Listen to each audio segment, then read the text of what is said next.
Hello students, आज हम लोग उप्स के कंसेप्ट देखने वाले हैं। अब उप्स जो लैंग्वेज है यानी उप्स यानी ऑब्जेक्ट ओरिएंटेड प्रोग्रामिंग लैंग्वेज, इसमें दो टाइप्स के लैंग्वेज आते हैं। एक तो है C plus plus. C plus plus भी उप्स में ही कंसिडर की जाती है। एंड सेकेंड लैंग्वेज है जावा। ठीक है, दोनों भी ऑब्जेक्ट ओरिएंटेड प्रोग्रामिंग लैंग्वेज है। अब जो टॉपिक हम लोग देखने वाले हैं आज, उसका नाम है basic concept of OOPs. Basic concept of OOPs. OOPs के बेसिक कंसेप्ट, और ये बेसिक कंसेप्ट दोनों लैंग्वेज को अप्लाई होते हैं। जो बेसिक कंसेप्ट है उप्स के, वो दोनों लैंग्वेज पे अप्लाई होते हैं। अब फर्स्ट बेसिक कंसेप्ट यहाँ पे हम लोगों को पढ़ना है क्लास। फर्स्ट बेसिक कंसेप्ट हमारा है क्लास। अब क्लास क्या है, तो एक वर्ड में अगर बोला जाए यानी in words, class is a template. Class को हम लोग क्या बोल सकते हैं, टेम्पलेट। अब template means a space which is stored all type of data, यानी ऐसी जगह जहाँ पे हम लोग हमारा पूरा डेटा सेव करके रख सकते हैं। फॉर एग्जाम्पल हमारे घर का कबर्ड, ये उसका बेस्ट एग्जाम्पल है क्लास का। अब यहाँ पे हम लोगों ने बोला है कि टेम्पलेट में हम लोग डेटा स्टोर करके रखते हैं। अब डेटा मीन्स, तो डेटा में data member and member function दोनों इंक्लूड होते हैं। तो हमने जब बोला था class is a template, template means a space which is stored all type of data, data means data member and member function. ठीक है, अब हम लोग देख लेते हैं सिंटैक्स। क्लास का सिंटैक्स, क्लास का सिंटैक्स है क्लास। क्लास कीवर्ड है क्लास, देन उसके बाद आपको लिखना है क्लास नेम,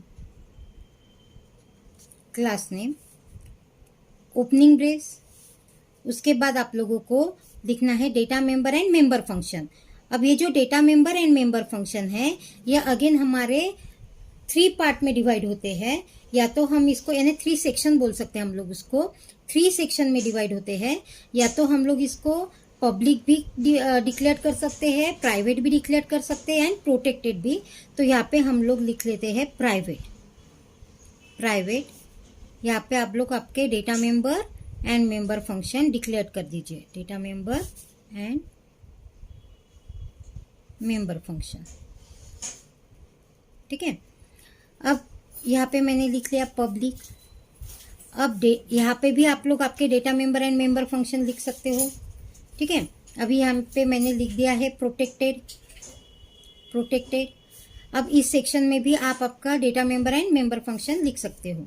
और यहाँ पे आपका क्लास ये कंप्लीट हो जाएगा। और यहाँ पे आपको देना है सेमीकोलन। ये जो क्लास का सिंटैक्स मैंने आपको बताया है, ये मैंने बताया है आपका C++ के लिए।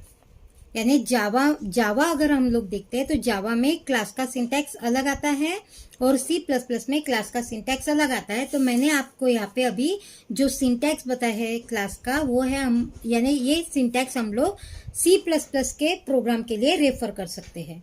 ठीक है, तो पब्लिक, प्राइवेट, प्रोटेक्टेड, ये दीज आर दी कीवर्ड्स। ये तीनों भी कीवर्ड्स है और ये कीवर्ड्स हम लोगों को इंडिकेट करते हैं कि हमारे जो data member and member function है वो कौन से सेक्शन यानी किस टाइप में आपने डिक्लेयर किया है या उसको डिफाइन किया है। ठीक है, नेक्स्ट कंसेप्ट है ऑब्जेक्ट। नेक्स्ट कंसेप्ट हमको पढ़ना है ऑब्जेक्ट। तो ऑब्जेक्ट तो सिंपल डेफिनेशन है ऑब्जेक्ट की, instance of that class. Instance और एंटिटी, तो एंटिटी नहीं बोलेंगे हम लोग, इंस्टेंस बोलेंगे। इंस्टेंस ऑफ अ क्लास किंवा इंस्टेंस ऑफ दैट क्लास, जो क्लास आपने डिफाइन किया है या डिक्लेयर किया है उसका इंस्टेंस। ठीक है, इंस्टेंस ऑफ दैट क्लास। इसका सिंटैक्स क्या है, इसका सिंटैक्स है class name, object name, semicolon. Class name और ऑब्जेक्ट नेम। इसका एग्जाम्पल है, जैसे मेरे क्लास का नाम था पर्सन और यहाँ पे मैं लिख दूंगी P1, P2, P3। यानी इसका मीनिंग है पर्सन क्लास के मेरे पास 3 ऑब्जेक्ट है, P1, P2, P3। ठीक है, अब नेक्स्ट कंसेप्ट है हम लोगों के पास डेटा हाइडिंग। नेक्स्ट कंसेप्ट है हमारा डेटा हाइडिंग। अब हाइडिंग यानी छिपाना, आप लोगों को पता है, बराबर है। तो डेटा हाइडिंग की डेफिनेशन अगर देखा जाए तो data hiding means to hide a part of program from another part of program. Data hiding की डेफिनेशन आएंगे to hide a part of program from another part of program, another part of programme.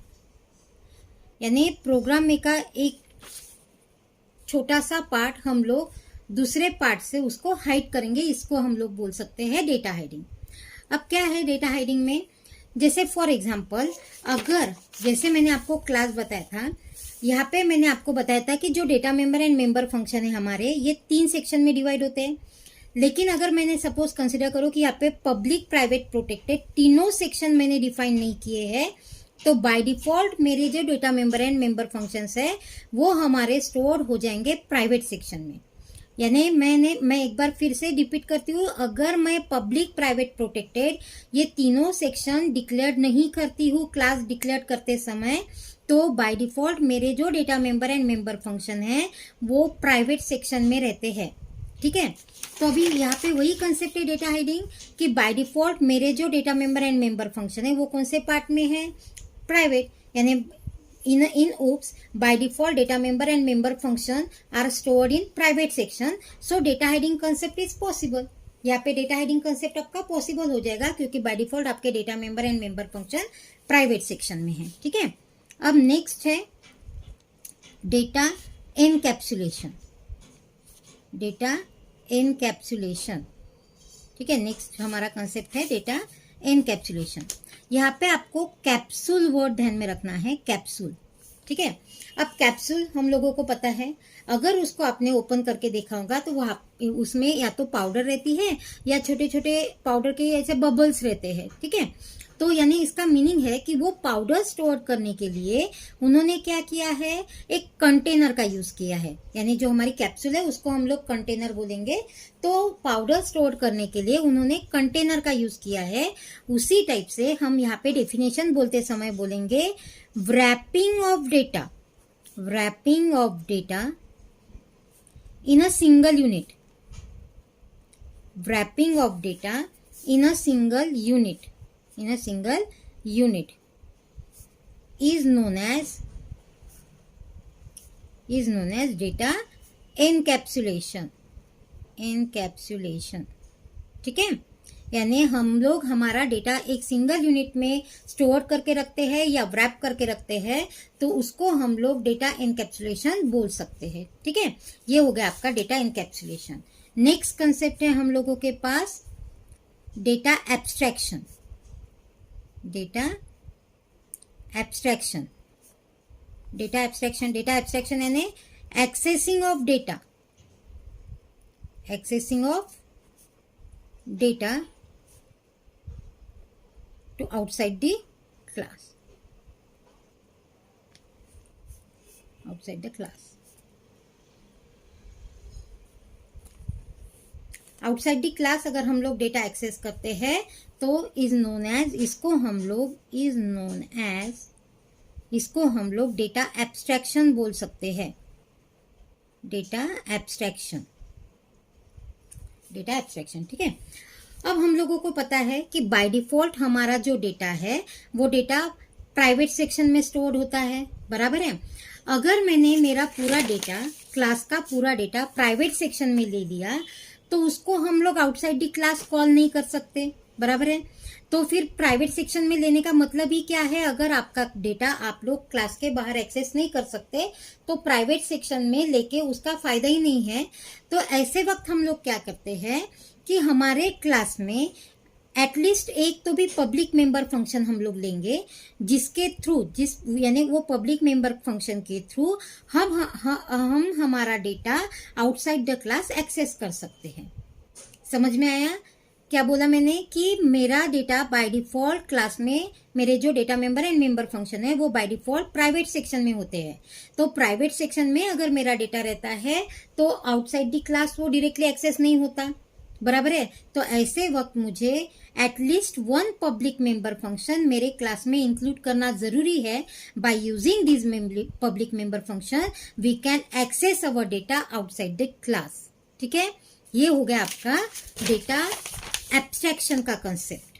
ठीक है, अब next concept है हम लोगों के पास inheritance. Inheritance यानी हायरार्ची। ठीक है, मैंने यहाँ पे हेरेडिटी लिखा है, ये बायोलॉजिकल वर्ड है, यानी डेली लाइफ में हम लोग हेरेडिटी बोलते हैं, तो उसी को हम लोग इनहेरिटेंस बोलेंगे। अब यहाँ उप्स में हम लोगों को 5 टाइप्स के इनहेरिटेंस पढ़ने हैं। 5 टाइप्स के इनहेरिटेंस है। जैसे फर्स्ट इनहेरिटेंस मुझे पढ़ना है single inheritance, single inheritance. Second type मुझे पढ़ना है मल्टीपल इनहेरिटेंस। नेक्स्ट टाइप मुझे पढ़ना है मल्टी लेवल इनहेरिटेंस। नेक्स्ट मुझे पढ़ना है हायरार्चिकल इनहेरिटेंस।